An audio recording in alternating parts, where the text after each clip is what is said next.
Hey guys, happy Friday. We are on to day 12 of our 30-day challenge. There are a few new faces in our group, so welcome. You have come on a great day because we are talking all things poo.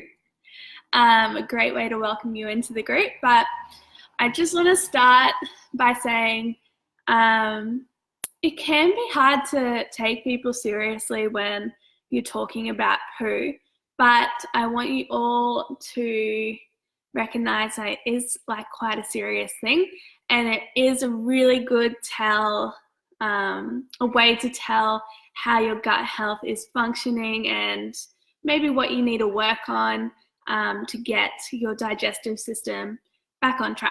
So I'm going to be talking all things poo, and I want you to bear with me, listen, take it seriously, because you can take on board some of these things at home. So if you have just seen my post, I posted it's called a Bristol Stool Chart. So it's a really good way to recognize what your bowel movements are like and where you're at on the chart. So you've probably seen it before. It definitely comes up a lot with gut health, but yeah, go have a look at it. I've got it in front of me so I can go into some more detail. But yeah, it's just a really good way to see how your bowel movements are going. So let's get into it. So I'll just go through the different types, and I'll explain a little bit about them and what they mean, maybe what you can do to help it. Okay, so let's start with type 1. So maybe get the chart in front of you if you are listening, but type 1 is I guess it's your sure way to tell you have constipation, and it's like the little hard stools that are really hard to pass, involves a lot of straining, it's really uncomfortable, and most patients say that they still feel like they have something there, they haven't got rid of everything. So it's really uncomfortable, it defines constipation, and yeah, it's not a good place to be in, and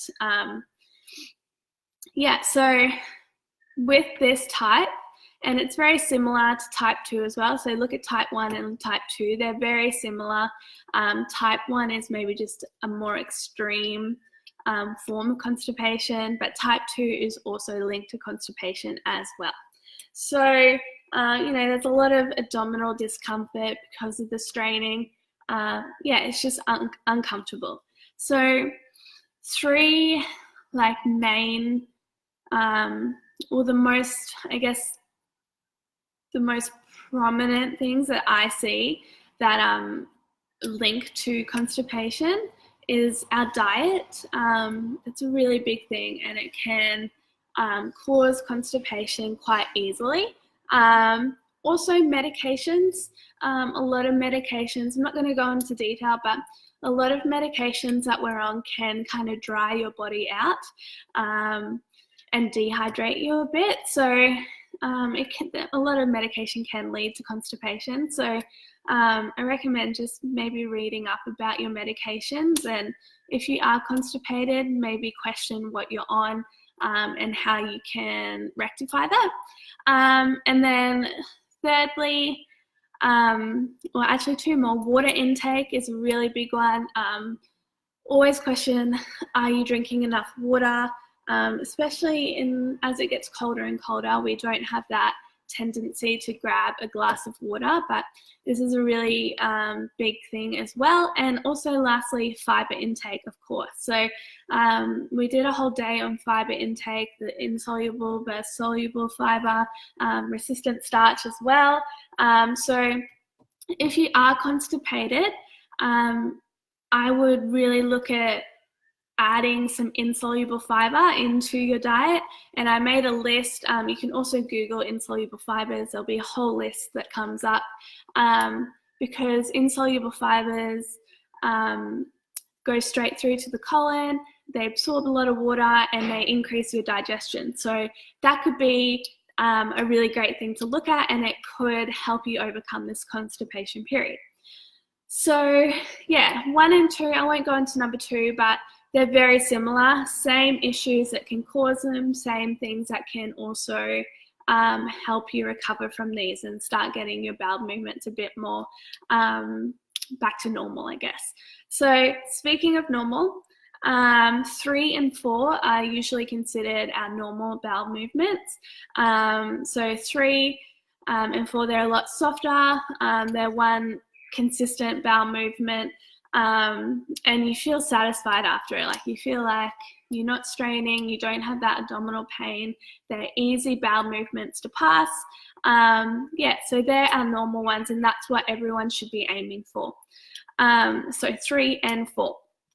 And, you know, things that influence these are pretty much the same as when we have like our diet going well. So we're having that macro balanced meal that we keep talking about, you know, whole foods, real foods.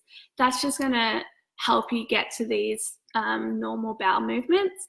Fiber intake, making sure like we're getting enough and decent fiber in our meal. So that insoluble and soluble fibers are really important. Water, making sure we're drinking enough water. And also something that can help soften your stool is increasing your good fats a little bit, because these have a tendency to, influence the softness of your stool. So if you are maybe going through, you know, constipation quite often, maybe try just increasing your good fats just a little bit and see if that helps as well. So let's move on to 5. They're softer stools. You're starting to go down that route of diarrhea. You're not there, but they are like softer stools. So it might come out as a solid, but then it kind of breaks up and falls apart into clumps. So there's no straining, of course, but sometimes, I mean, like what I see quite a lot that influences this diarrhea route is stress. Stress is a really big thing that impacts our bowel movements. And of course, this has to be brought up. Also, eating something that you're not used to, maybe it's a little bit abnormal for you. This can cause this softness of number 5. It should, if you do have this, it should only last like 1 or 2 days. It shouldn't be a prolonged thing. Like we should be always going back to those normal bowel movements of 3 and 4. If you're anywhere else on this Bristol Stool Chart and it's lasting longer than like, you know, 1, 2, 3 days and it's not returning back to normal, and then you have to start questioning things and questioning, okay, there must be something else going on. And I would recommend talking to or seeing a practitioner, you know, like Emma, booking in with someone like this that can actually, you know, get some testing done, maybe see what else is happening in your body that could be causing this. Okay, so let's move on to number 6. So not complete diarrhea, you still have some substance in there, but you're definitely going down this route, okay? So again, if they last longer than, if this, especially 6 and 7, if you're getting these spouts of diarrhea and they're lasting longer than 1 to 2, no, let's say 2 days, 2 to 3 days, if they're lasting longer than that, then you really need to seek out some professional help, because diarrhea especially, it dehydrates you, and it means you're not absorbing minerals, you're not absorbing vitamins, you're not absorbing the beautiful things from your food that you're eating. It's just passing straight through you. So that's when we can get some intolerances. That's when we can get some issues that come up. So we really need to rectify this as quickly as possible. So things that can cause diarrhea, stress is a huge one. Medications, again, you know, they can either cause constipation or they can cause diarrhea. Unfortunately, a lot of these medications have these side effects. So again, I would just look into them. research them, research what the side effects of these medications are, and then at least you can pinpoint, okay, well, this is causing this, and maybe, you can seek out some help in trying to recover from it. Other gut-related issues can also cause this. I always like to ask if you've gone traveling recently, maybe you've gone to, it's always associated to like Asian countries where the water isn't clean, or maybe you've eaten something that, has been left out too long.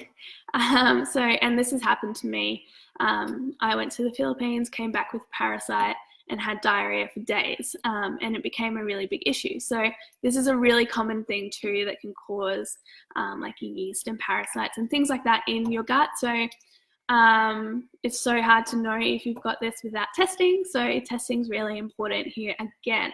But yeah, if you're in the 6 and 7 on this Bristol Stool Chart and you've had it for longer than 2 or 3 days, then we really need to start questioning what's going on. I would recommend don't leave it.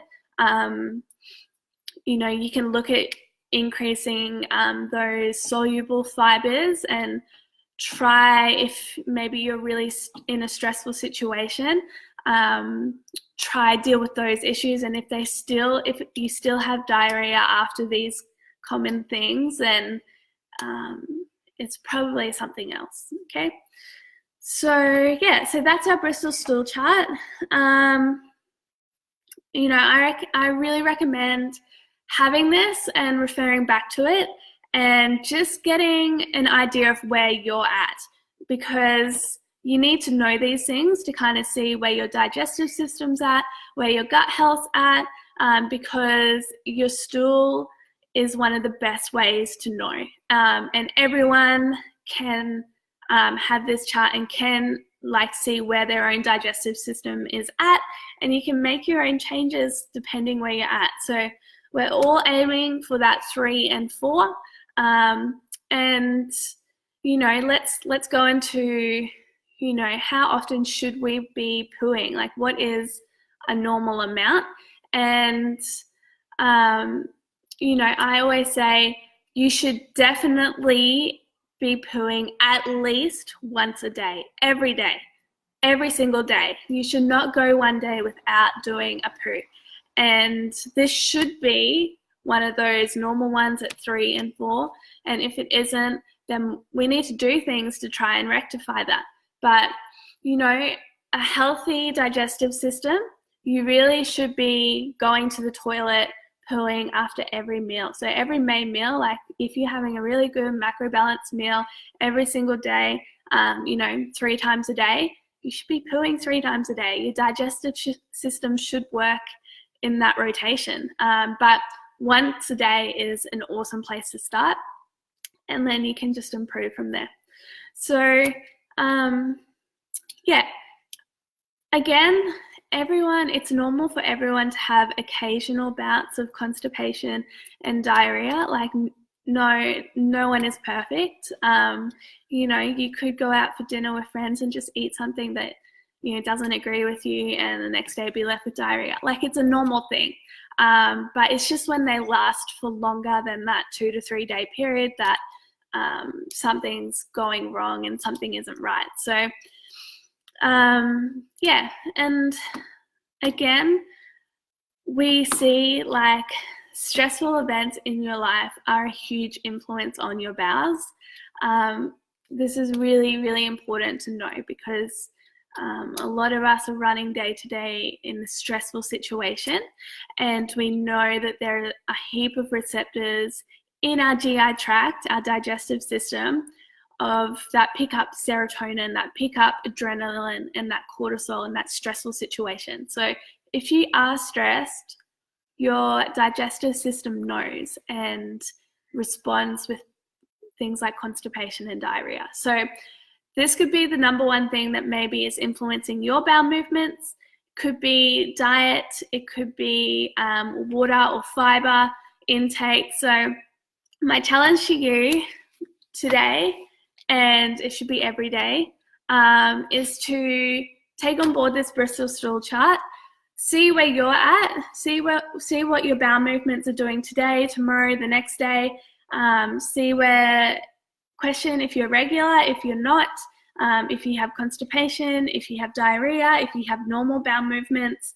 And then I recommend looking at your fiber intake first. So go back to my fiber video, have a listen to that one, and then adjust your diet accordingly. Also, drinking enough water is another challenge. Every single day you should be drinking enough water.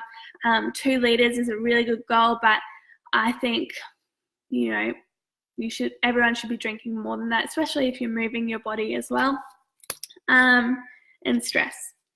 Take on board, try and breathe long, deep breaths, trying to get back to that parasympathetic nervous system. I sound like a broken record, I know, but when we're in that system, we're resting, we're digesting, and guarantee your bowels will probably return back to normal. Okay, I'm going to leave it there because I'm going way too long. But if you have any questions, again, please just pop a question in the comment section. I know this is a pretty personal topic, so if you want to, feel free to message me personally, or even Emma as well if you have any questions, okay? Happy Friday.